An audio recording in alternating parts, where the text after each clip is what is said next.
नमस्कार प्रिय दर्शकों, हमारे चैनल रिया टून्स में आपका स्वागत है। अगर आप हमारे चैनल पर नए हैं और भगवान भोलेनाथ में विश्वास रखते हैं तो वीडियो को लाइक और चैनल को सब्सक्राइब जरूर करें। प्रिय दर्शकों, आज की जो कहानी है वो बड़ा ही ज्ञानवर्धक और मोटिवेशनल है, इसलिए वीडियो के अंत तक बने रहें, क्योंकि गरुड़ पुराण में कहा गया है कि जो कथा बीच में छोड़ी जाती है वह पाप का कारण बनती है। इसलिए इस कथा को अंत तक जरूर सुने। तो चलिए शुरू करते हैं आज की यह प्रेरणादायक कहानी। प्रिय दर्शकों, एक गाय ने बताया कि चाहे कितनी ही गहरी दोस्ती हो, परंतु इन तीन लोगों को अपने घर में कभी नहीं बुलाना चाहिए। प्राचीन काल की बात है। एक नगर में एक व्यापारी अपनी पत्नी के साथ रहा करता था। उसकी पत्नी बहुत ही सुंदर थी। उस व्यापारी ने अपने घर में एक बहुत ही सुंदर गाय पाल रखी थी और वह रोज गाय को रोटी खिलाया करता था। व्यापारी शराब पीता था और अपने दोस्तों के साथ दिन भर घूमता रहता था। शाम को जब वह घूमकर घर वापस आता तो अपने दोस्तों को भी साथ ले आता था और अपनी पत्नी से कहता, भोजन जल्दी तैयार करो, हमारे कुछ मित्र आए हैं, यह भी भोजन करेंगे। इस प्रकार प्रतिदिन वह अपने दोस्तों के साथ घूमता रहता और शराब पीकर रात को अपने दोस्तों के साथ घर आया करता। यह उसका रोज का काम हो गया था। व्यापारी को रोजाना ऐसा करते उसकी गाय देखा करती थी, क्योंकि वह गाय बहुत ही बुद्धिमान थी। उसे यही पता था कि व्यापारी के जो मित्र आते हैं उनकी नीयत सही नहीं है। प्रिय दर्शकों, एक दिन की बात है जब व्यापारी अपनी गाय को रोटी खिलाने गया, तब वह गाय उससे कहती है, हे दाता, आज मैं आपको एक बहुत ही बड़ी ज्ञान की बात बताती हूँ। यदि आप मेरी इन बातों को ध्यान से सुनकर अपने जीवन में उतारेंगे तो निश्चित ही आप एक धनवान व्यक्ति बन जाओगे और अपने परिवार के साथ सुख शांति से जीवन व्यतीत करोगे। आपके घर में माता लक्ष्मी की सदैव कृपा बनी रहेगी और आपके घर में कभी भी धन की कमी नहीं होगी। गाय की इन बातों को सुनकर व्यापारी कहता है, हे गौ माता, पिछले कुछ समय से मेरा व्यापार एकदम ठप पड़ गया है और मुझे शराब की भी लत लग गई है, इसलिए अब मेरे अंदर उतनी सद्बुद्धि नहीं है। कृपया करके आप बताने की कृपा करें कि वे कौन सी बातें हैं जो हमें अपने जीवन में अवश्य अमल करनी चाहिए, जिससे हमारे घर में कभी भी धन की कमी ना हो और माता लक्ष्मी की कृपा सदैव हमारे घर में बनी रहे, मैं अपने बीवी बच्चों के साथ अच्छे से जीवन यापन कर सकूं। तब गाय कहती है, ठीक है, मैं तुम्हें एक कथा के माध्यम से वह ज्ञान की बात बताती हूँ, परंतु तुम्हें इसे पूरे मन और ध्यान से सुनना होगा, तभी तुम उस बात को समझ पाओगे। तब वह किसान कहता है, ठीक है गौ माता, मैं वचन देता हूँ कि मैं आपकी इस कथा को पूरे मन और ध्यान से सुनूंगा। प्रिय दर्शकों, फिर गौ माता कथा को आरंभ करते हुए कहती हैं, हे दाता, प्राचीन समय की बात है। एक नगर में राजा भीष्म विजय राज करते थे। राजा भीष्म विजय बहुत ही क्रूर और कामी राजा था। उसका मन सदैव सुंदर सुंदर स्त्रियों में रमा रहता था। फिर गौ माता कहती हैं, हे दाता, जिसका मन चंचल होता है और जिसने अपनी इंद्रियों को बस में नहीं रखा, उसे राजा का राज्य ज्यादा दिन तक उसके हाथ में नहीं रहता। राजा भीष्म विजय के राज्य में एक गरीब मछुआरा भी रहता था, जो अक्सर मछलियां पकड़कर अपने घर का खर्च चलाता था। मछुआरा रोजाना समुद्र में मछली पकड़ने जाता और उन्हें नगर में लाकर बेच देता था। इसी तरीके से वह मछुआरा अपना जीवन यापन कर रहा था। धीरे धीरे समय बीतता चला। दयाई दिन की बात है। मछुआरा रोज की तरह समुद्र पर मछली पकड़ने के लिए गया। उधर नागलोक का नागराज अपनी पुत्री मेनका को साथ लेकर समुद्र में विहार करने आया था। नाग कन्या मेनका बहुत ही सुंदर थी और नागराज अपनी कन्या से बहुत प्रेम करता था। राजकुमारी मेनका ने पिता से कहा, पिताश्री, आज आप मुझे समुद्र के तटीय क्षेत्र में विहार करवाइए।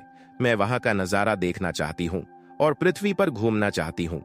अपनी पुत्री के मुख से इन बातों को सुनकर नागराज कहता है, हे पुत्री, हम लोग नागवंशी है, हमारे लिए उस क्षेत्र में जाना ठीक नहीं है। वहां पर जीव जंतु के साथ साथ मनुष्य भी रहते हैं और हमारे लिए सबसे ज्यादा खतरनाक तो मनुष्य ही है। तब मेनका हंसकर कहने लगी, पिताश्री, ऐसी कोई विपत्ति नहीं आएगी, आप चिंता ना करें, मैं सहायता करूंगी। मुद्रा की ऐसी जिद देखकर नागराज उसे लेकर समुद्र तट के किनारे ले आता है। दोनों ने नाग और नागिन का रूप धारण किया और समुद्र किनारे विहार करने के लिए चल दिए। इस समय वह गरीब मछुआरा भी मछली पकड़ने के लिए समुद्र के तट पर आ जाता है। उसने समुद्र में मछली पकड़ने के लिए अपना जाल डाला। जब उसने जाल को पहली बार फेंका तो उसमें कुछ नहीं आया, मछुआरे का जाल खाली लौट आया। मछुआरा सोचने लगा कि आज मेरी किस्मत ही खराब है। अगर मछलियां नहीं पकड़ी गई तो मेरे परिवार का पालन पोषण कैसे होगा? मेरे घर में तो बुजुर्ग माता पिता भी हैं। ऐसा सोचकर मछुआरे ने जाल को इकट्ठा किया और दोबारा समुद्र में डाला। जब दूसरी बार मछुआरे ने जाल डाला तो उसमें भी कुछ हाथ नहीं आया, बस कुछ कंकड़ पत्थर जाल में फंसकर बाहर आए। मछुआरा मन ही मन उदास हो गया और सोचने लगा कि आज मेरे हाथ इस समुद्र में से कुछ लगने वाला मित्रों। कितना सोचकर वह मछुआरा हिम्मत करके तीसरी बार जाल को समुद्र में फेंकता है। जैसे ही तीसरी बार जाल समुद्र में डाला गया तो उसमें वही नागराज फंस गया। उसकी बेटी थोड़ा पीछे चल रही थी, इसलिए वह जाल में नहीं फंसी। जब मछुआरे ने जाल को बाहर खींचा तो उसमें एक सांप दिखाई दिया। अब मछुआरा मन ही मन विचार करने लगा, अरे ये तो सांप है, ये तो मुझे काट जाएगा। मछुआरे ने जाल को खींच लिया जिसमें वह सांप लिपटा हुआ था। उधर नागराज भी मन ही मन घबरा रहा था कि आज यह मछुआरा मुझे नहीं छोड़ेगा, यह जरूर मुझे मार डालेगा। उधर नागपुत्री मेनका ने देखा कि मेरे पिता तो मछुआरे के जाल में फंस गए हैं। अगर मेरे पिता को कुछ हो गया तो इसकी भागीदार मैं ही कहलाऊंगी, क्योंकि मैं ही पिता को जिद करके यहाँ घूमने के लिए लाई थी। वह बड़ी बेचैन हो रही थी कि यह मछुआरा मेरे पिता को छोड़ेगा या मार डालेगा। अब मुझे ही कुछ करना होगा। इतना सोच वह नागिन एकदम से सुंदर लड़की का रूप धारण कर लेती है।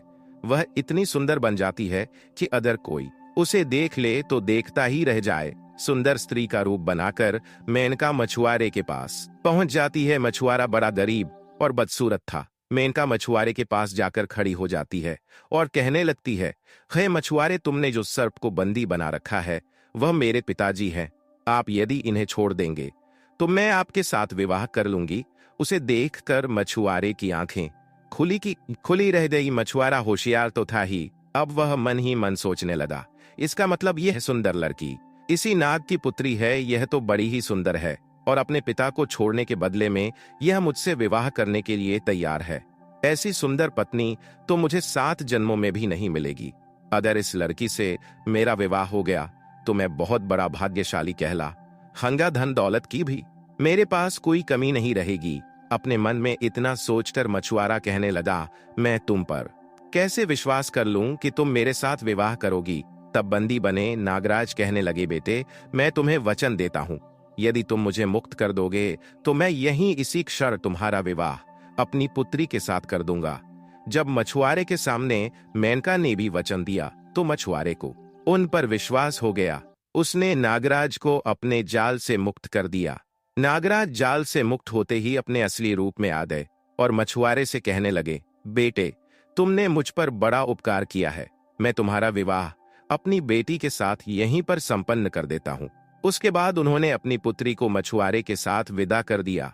मछुआरा सुंदर सी पत्नी पाकर बड़ा प्रसन्न हुआ और अपनी पत्नी के साथ झोपड़ी में लौट आया। झोपड़ी पर आने के बाद जब नागकन्या ने देखा कि उसका पति तो बहुत गरीब है, तब भी उसके मन में अपने पति के लिए बिल्कुल भी घृणा नहीं आई।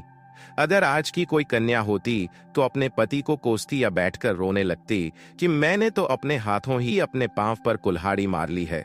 लेकिन मेनका ने बिल्कुल भी ऐसा नहीं किया। वह एक सच्ची पत्नी की तरह झोपड़ी में रहने लगी। उधर मछुआरे ने नाग कन्या से पूछा, हे देवी, हमारे पास तो कुछ भी भोजन नहीं है। आपने मुझसे विवाह तो कर लिया, पर क्या आप मेरे साथ रहकर इस झोपड़ी में खुश रह पाएंगे? तब नागकन्या कहने लगी, महाराज, आप मेरे पति हैं। मैंने वैदिक रीति रिवाज से आपके साथ विवाह कर लिया है। स्वयं मेरे पिता ने कन्यादान किया है और अब आपका हर तरह से सहयोग करना मेरा धर्म है। आप जहां पर जो काम करेंगे मैं उसमें आपकी सहायता जरूर करूंगी। आपको कभी कोई कष्ट नहीं पहुंचाऊंगी। मछुआरा समुद्र के तट पर जाता था और वहां से मछलियां पकड़कर उन्हें राज्य में बेचा करता था। एक दिन की बात है, राजा भीष्म विजय का एक सेनापति विहार करता हुआ घोड़े पर सवार होकर शहर में आ गया। चलते चलते वह मछुआरे की झोपड़ी तक पहुंच गया। उसने देखा कि मछुआरे के साथ एक बहुत सुंदर राजकुमारी की तरह दिखने वाली स्त्री बैठी हुई है। मछुआरे की पत्नी को देखकर सेनापति अचरज में पड़ गया और सोचने लगा, इतनी सुंदर स्त्री, इसके सामने तो राजा की रानी की भी सुंदरता धूमिल है। उसने पड़ोसियों से पूछा, यह स्त्री कौन है जो मछुआरे के साथ बैठी है? तब लोगों ने बताया, साहब वह तो मछुआरे की पत्नी है, अभी कुछ दिन पहले ही उसकी शादी हुई है। सेनापति ने सोचा, मुझे यह संदेश महाराज को देना चाहिए। उसके मन में विचार आया, यह लड़की तो हमारे महलों के लायक है, कहाँ इस मछुआरे के चक्कर में पड़कर अपने जीवन को बर्बाद कर रही है। ये तो हमारे महाराज की रानी होनी चाहिए थी, यह इस मछुआरे के पास कैसे आ गई। मुझे महाराज को इसकी सूचना जल्द देनी चाहिए। इतना सोचकर सेनापति वहां से चल दिया और राजा के पास पहुंचकर कहने लगा है, महाराज, हमारे राज्य में जो मछुआरा है उसकी इतनी सुंदर पत्नी है कि आपकी रानियां तो उसके पैरों की धूल के बराबर भी नहीं है। उसके चेहरे पर चंद्रमा के समान तेज चमकता है। उसकी सुंदरता की मैं जितनी प्रशंसा करूं उतनी कम है। देखने से लगता है कि वह कोई देवकन्या है। एक बार आप उसे देख लेंगे तो आपकी भी नींद उड़ जाएगी। मैं स्वयं हैरान हूं कि वह सुंदर कन्या उस मछुआरे को कहां से मिल गई जिसे हीरे के महलों की शोभा बढ़ानी चाहिए। वह एक गरीब की झोपड़ी में चमक रही है। सेनापति की बात सुनकर राजा हंसने लगे। सेनापति, मुझे विश्वास कैसे होगा कि मछुआरे के घर में उसकी इतनी सुंदर पत्नी है। तब सेनापति कहता है महाराज, आप स्वयं चलकर देख लीजिए।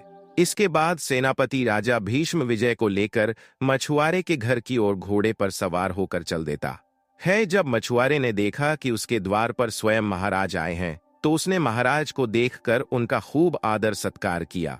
वह एकदम से महाराज के चरणों में गिर गया और कहने लगा, हे महाराज, आज आपने मेरे घर पर पधारने का कष्ट किया। मुझे बता देते तो मैं स्वयं आपके पास चला आता। तब राजा भीष्म विजय मछुआरे से कहते हैं, हे मछुआरे, तो यह इतनी सुंदर पत्नी कहां से प्राप्त हुई है? तुम इसे कहां से लेकर आए हो? ये तो किसी राजा की रानी मालूम पड़ती है। राजा की बात सुनकर मछुआरा कहने लगा है, महाराज, इसने समुद्र के तट पर मेरे साथ वैदिक रीति रिवाज से विवाह किया है। यह मुझे समुद्र किनारे मिली थी, अब यह मेरी पत्नी है। मछुआरे की बात सुनकर राजा हंसने लगे। मछुआरे, तुम्हारी इतनी सुंदर पत्नी नहीं हो सकती। राज्य में केवल राजा को ही यह अधिकार है कि वह सुंदर पत्नी रखें, इसलिए तुम्हारी यह पत्नी रखें, इसलिए और हमारी यह मी बनकर रहेगी। राजा की यह बात सुनकर मछुआरा बहुत उदास हो और कहने लगा, हे महाराज, ये तो फिर अनीति हो जाएगी। राज्य का नियम बदल जाएगा। आप सर्वशक्तिमान है, जो चाहे वह कर सकते हैं, मगर यह धर्म नहीं है।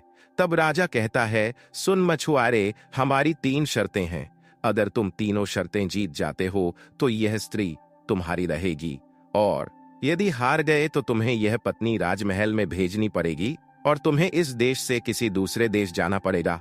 तब मछुआरा कहने लगा है, महाराज, मैं आपकी शर्तों को कैसे पूरा कर सकता हूं? मैं एक साधारण गरीब मछुआरा हूं। राजा हंसते हुए कहता है, नहीं नहीं, हम कुछ नहीं सुनिना वेंदी चाहते। यह राजा की आज्ञा है। अगर तुम्हें अपनी सुंदर पत्नी को रखना है तो हमारी शर्तों को मानना होगा। ऐसा कहकर महाराज और मंत्री दोनों वहां से अपने दरबार में चले गए। इधर मछुआरा उदास मन से अपनी पत्नी मेनका के पास पहुंचता है। मेनका ने जब अपने पति का चेहरा उदास देखा तो कहने लगी है, प्राणनाथ, आपकी उदासी का कारण क्या है? क्या राजा की धमकी से आप डर गए? तब मछुआरा कहने लगा है, प्रिया, मैं क्या करूं? मैं धर्म संकट में फंस गया हूं।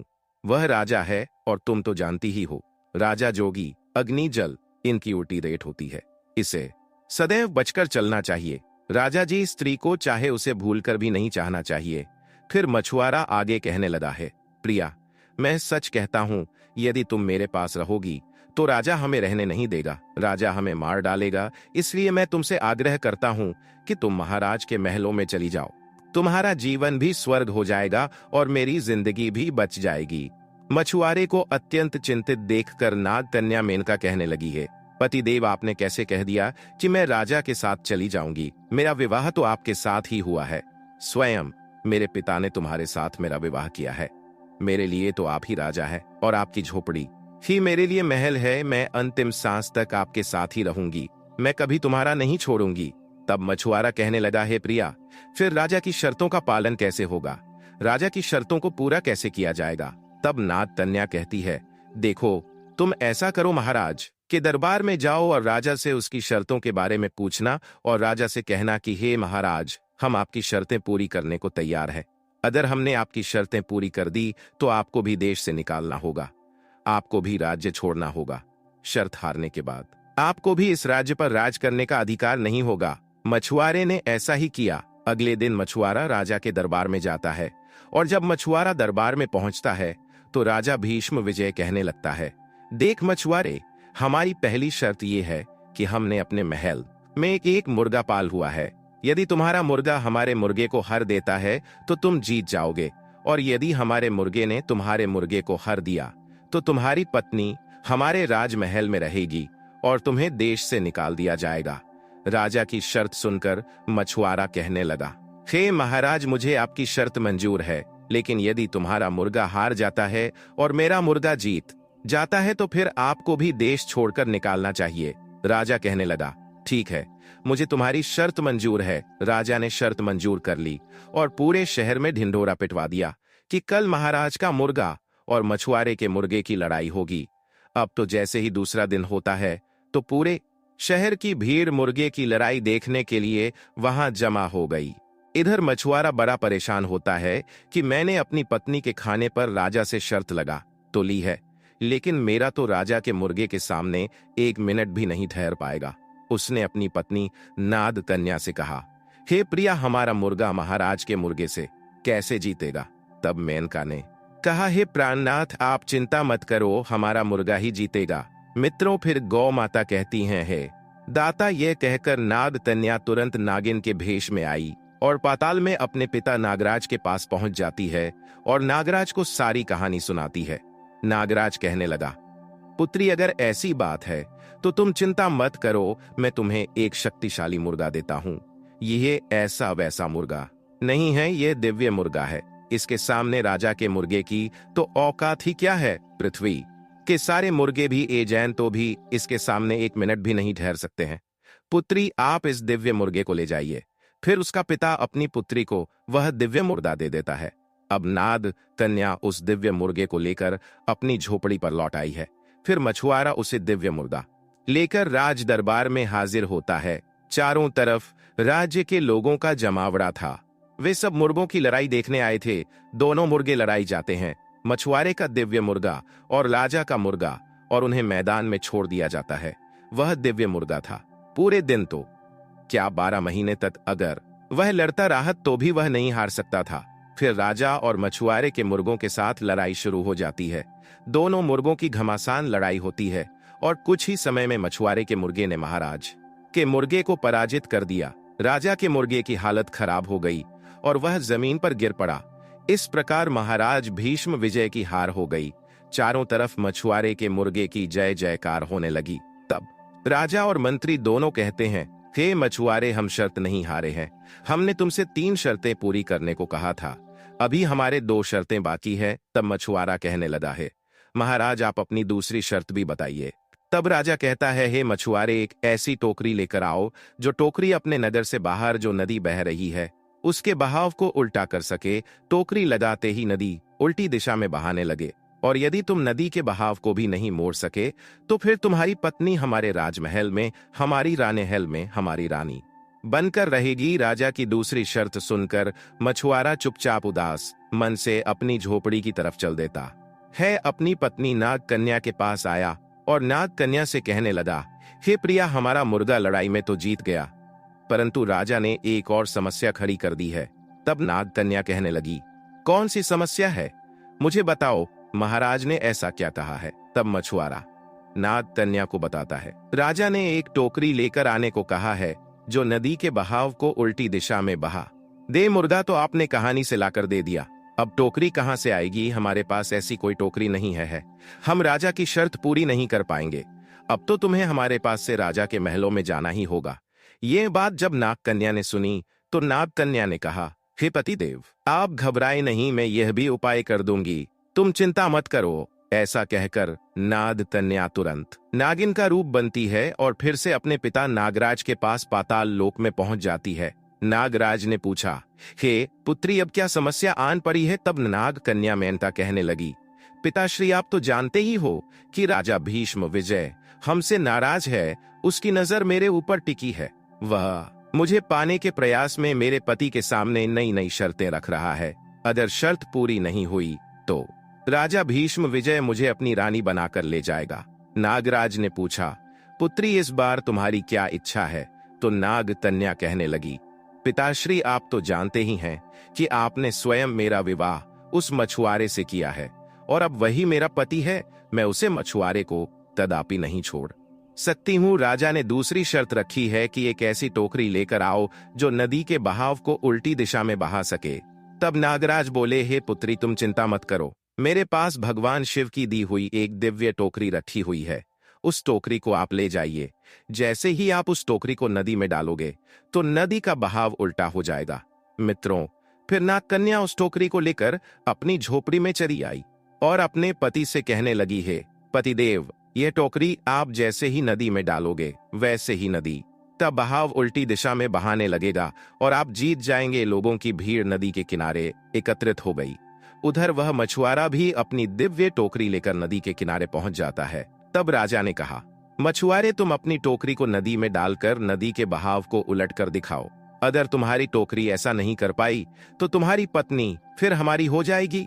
फिर मछुआरे ने अपनी टोकरी नदी में डाली तो नदी का बहाव उल्टी दिशा में बहने लगा। यह देखकर सभी लोग हैरान हो गए और सभी लोग कहने लगे, महाराज मछुआरा विजय हो गया है और आप हार चुके हो। राजा भी जानता था कि वह दूसरी बार हार चुका है, लेकिन वह राजा था, कहा मानने वाला था। राजा कहने लगा, ठीक है, मेरी एक आखिरी शर्त और है। यदि तुम विजय हो गए तो तुम इस देश के राजा बन जाओगे और यदि मैं जीत गया तो तुम्हें देश से निकलवा दूं और तुम्हारी पत्नी हमारे महलों की रानी बनकर शोभा बढ़ाएगी। राजा की बात सुनकर मछुआरा बोला, महाराज आप अपनी तीसरी शर्त भी बताइए। तब राजा कहने लगा, है मछुआरे, हमारी तीसरी शर्त यह है कि तुम्हें हमारे साथ युद्ध लड़ना पड़ेगा। इस लड़ाई में जो विजेता होगा वह यहाँ का राजा बनेगा और जो हार जाएगा वह इस देश को छोड़कर चला जाएगा। मित्रों, युद्ध की बात सुनकर मछुआरा घबरा जाता है। सोचने लगता है, दो शर्तें तो मैंने अपनी पत्नी की वजह से जीत ली हैं, लेकिन राजा की तीसरी शर्त कैसे जीत सकूंगा? यह तो राजा है, इसे तो युद्ध का पूरा ज्ञान है और मैं कहां एक मछली पकड़ने वाला जाल फेंकने के सिवा मैंने अपने जीवन में कुछ किया ही नहीं है। अब तो मछुआरा उदास मन से अपनी पत्नी के पास आता है। नाग कन्या ने जब अपने पति का चेहरा उदास देखा तो वह पहचान जाती है कि कोई ना कोई विपत्ति फिर से मेरे पति पर आ गई है। महाराज ने ऐसी कौन सी शर्त लगा दी जिससे उनका मन उदास हो रहा है? नाग कन्या पूछने लगी, अब क्या बात है, क्यों चिंतित हो? तब मछुआरा कहता है, हे प्रिया, यह राजा तो मेरी जान के पीछे ही पड़ गया है। मैं तुम्हें क्या बताऊं? राजा ने 2 दिन का समय दिया है और कहा है कि तीसरे दिन तुम्हें युद्ध के मैदान में हमसे युद्ध करना है। तुम्हारे पास जितनी सी हो लेकर आओ। जो विजय होगा वह यहाँ का राजा बनेगा और जो पराजित हो जाएगा वह यह देश छोड़कर भाग जाएगा। तब नाग कन्या बोली, आप घबराओ मत, जब तक मैं तुम्हारे साथ हूं तब तक तुम्हें डरने की कोई जरूरत नहीं है। मित्रों, नाग कन्या ऐसा कहकर अपने पिता के पास पहुंच जाती है और अपने पिता नागराज से सारी बात बताती है कि मेरे पति को राजा से युद्ध लड़ना पड़ेगा। अगर युद्ध में वह हार गए तो उन्हें देश से निकाल दिया जाएगा और मुझे राजा अपनी पत्नी बना लेगा। मैं बहुत चिंतित हूं कि मेरे पति को तो युद्ध लड़ना नहीं आता। तब नागराज कहता है, बेटी तुम चिंता मत करो, मेरे पास भगवान शिवा का दिया हुआ एक रस्सी और लाठी है। इस रस्सी और लाठी की मदद से राजा और उसकी पूरी सेना को पराजित किया जा सकता है। मित्रों, इस प्रकार नागराज ने वह रस्सी और लाठी अपनी बेटी को दे दी। नाग कन्या उसे लेकर अपने पति के पास आई और उसे समझाते हुए बोली, तुम्हारे सामने चाहे कितनी ही विशाल सेना आ जाए, आप इस रस्सी और लाठी की मदद से उन सबको हर सकते हो। तुम्हें सिर्फ इतना कहना है, बैंड रस्सी और मार मार लाठी। तुम्हारे इतना कहते ही यह रस्सी उन सबको बंदी बना लेगी और यह लाठी उन पर मौत बनकर टूट पड़ेगी और मारते मारते उनका हाल बेहाल कर देगी। फिर दूसरे दिन राजा की सेना युद्ध के मैदान में आ जाती है। उधर से वह मछुआरा अकेला हाथ में एक रस्सी और एक लाठी लिए हुए आता दिखाई देता है। राजा ने जब मछुआरे को आते हुए देखा तो राजा और जनता मछुआरे से कहने लगे, तुम अकेले क्यों आए हो? मरना चाहते हो? चुपचाप अपनी पत्नी राजा को दे दो करने से तो अच्छा है कि बिना पत्नी के जीवन जिया जाए। मछुआरे ने कहा, राजा साहब आप बातें मत कीजिए, आप युद्ध कीजिए। आप जब युद्ध में विजय होंगे तभी तो मेरी पत्नी को पा सकेंगे। पहले से इतने बड़े ख्वाब क्यों देखते हो? यदि आप मुझे युद्ध में हार गए तो सोचो आपको भी तो यह देश छोड़कर जाना पड़ेगा। फिर राजा मछुआरे की बातों को सुनकर युद्ध की घोषणा कर देते हैं। मछुआरे ने रस्सी को निकाला, रस्सी को सी के ऊपर फेंक दिया और कहा, बैंड रस्सी। मित्रों, मछुआरे के रस्सी फेंकते ही उस रस्सी ने सारिस को बंदी बना लिया। उसके बाद उसने लाठी निकाली और बोला, मारो लाठी। उसके इतना कहते ही वह लाठी कयामत बनकर राजा भीष्म विजय और उनकी सारिस पर टूट पड़ी। मारते मारते सारिस को घायल कर दिया। राजा भीष्म विजय का तो बड़ा हाल हो गया था। उसे चमत्कारी लाठी की मार खाता खाता राजा घबरा जाता है। फिर राजा मछुआरे के सामने हाथ जोड़कर गिड़गिड़ा नहीं लगता है और कहता है, हे मछुआरे, तू मुझे प्राणदान में दे दे, मैं अपनी पराजय स्वीकार करता हूँ। मित्रों, इस प्रकार राजा की हार हो जाती है और मछुआरा जीत जाता है। मछुआरा राजा से कहने लगता है, हे महाराज, शर्त के अनुसार आप यहाँ के राजा नहीं रहेंगे, आपको यहाँ से दूर जाना होगा। फिर आगे गौ माता उसे व्यापारी से कहती है, हे दाता। फिर वह राजा राज्य को छोड़कर चला जाता है और मछुआरा और उसकी पत्नी नागतन्या वहां के नए राजा बन जाते हैं। मित्रों, फिर आगे गौ माता उस व्यापारी से कहती है, अगर पत्नी का साथ हो, कदम से कदम मिलाकर पत्नी खड़ी रहे तो बड़ी से बड़ी मुसीबत भी पीछे हट जाती है। पत्नी केवल नाम की पत्नी नहीं होती है, पत्नी का स्नेह, पत्नी की आत्मा। पत्नी का साथ अगर पति से जुड़ा हो तो कोई भी उनका बाल भी बांका नहीं कर सकता है। दूसरी बात, यदि ऐसे लक्षणों वाली पत्नी आपके पास तो वह आपको कभी धोखा नहीं दे सकती। अक्सर कुछ स्त्रियों का यह स्वभाव होता है कि उन्हें अपने पति से अधिक सुख सुविधा चाहिए होती है और दिखावा भी, तो वह पति को धोखा देकर दूसरे पुरुष के पास चली जाती है। जो स्त्री किसी भी रूप में नहीं आई है, ना धन के ना रूप के, और अपने पति के पास जो कुछ भी है उसी से संतुष्ट रहती है, ऐसी नारियां सदैव दिव्य लोक प्राप्त करती हैं। ऐसी पत्नी जो पति से सच्चा प्रेम करती है, वह कभी पति को धोखा नहीं देती। यह जो संतोष की भावना होती है, यह माता पिता के घर से ही सिखाई जाती है। माँ बाप अपने बच्चों में जैसी आदतें डाल देते हैं, उनका स्वभाव वैसा ही बन जाता है। मित्रों, फिर गौ माता उस व्यापारी से कहती हैं, तीसरी बात यह है कि चाहे कितनी भी गहरी दोस्ती हो, फिर भी किसी शराबी और जुगारी को और धूर्तबाज लोगों को अपने घर कभी नहीं बुलाकर लाना चाहिए, क्योंकि कहते हैं तम का अंधा व्यक्ति रिश्ते को भी भूल देता है। और ना कभी अपनी स्त्री को ऐसे लोगों के साथ बाहर भेजना चाहिए जो अपरिचित हो, जो गंदे चरित्र वाले हो, जो एक उम्र और एक अवस्था के हो, तथा जो शराबी या जुगारी हो, क्योंकि ऐसे लोगों का मन और नियत कभी भी बदल सकती है। तो मित्रों, इस प्रकार से गौ माता ने उस व्यापारी को बताया कि चाहे कितनी भी गहरी दोस्ती हो, इन तीन लोगों को अपने घर में कभी नहीं बुलाना चाहिए। प्रिय दर्शकों, हमारी आज की कहानी यहीं पर समाप्त होती है। हम उम्मीद करते हैं कि आपको हमारी आज की यह कहानी बहुत पसंद आई होगी और आप इससे ढेर सारी प्रेरणा लेंगे। कहानी पसंद आई हो तो वीडियो को लाइक करें और हमारे चैनल रिया टून्स को सब्सक्राइब करें। मिलते हैं अगले वीडियो में, तब तक के लिए नमस्कार। जय श्री कृष्ण।